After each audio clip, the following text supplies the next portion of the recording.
ಕಂಡರೆ ನನಗೆ ಅಪಾರ ಪ್ರೀತಿ ಸ್ನೇಹ ಗೌರವ. ಅಂತ ಶ್ರೀಮಂತ ಸ್ನೇಹಿತರಿದ್ದರು ಇಲ್ಲಿವರೆಗೂ ನೀವು ಏಕೆ ಅವರ ಹತ್ರ ಸಹಾಯ ಕೇಳಲಿಲ್ಲ?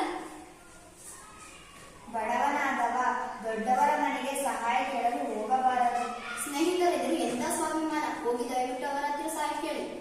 ಹೇಗೆ ಕೇಳುವುದು? ನಿನ್ನೆ ತಂದ ಅವಲಕ್ಕಿಯಲ್ಲಿ ಸ್ವಲ್ಪವೇ ಉಳಿದಿದೆ. ಮಕ್ಕಳ ಉಪಹಾರಕ್ಕೆ ಏನು ಸಾಲಲಾರದು. ಕಟ್ಟಿಕೊಳ್ಳದೆ ಕಳೆದುಕೊಂಡ ದೇವರ ದಯ ಇದ್ದರೆ ಆ ಅವಲಕ್ಕಿಯೇ ಬಂಗಾರವಾಯಿತು. ಕಟ್ಟಿಕೊಡಲೇ? ಸರಿ, ಹಾಗೆ ಮಾಡು.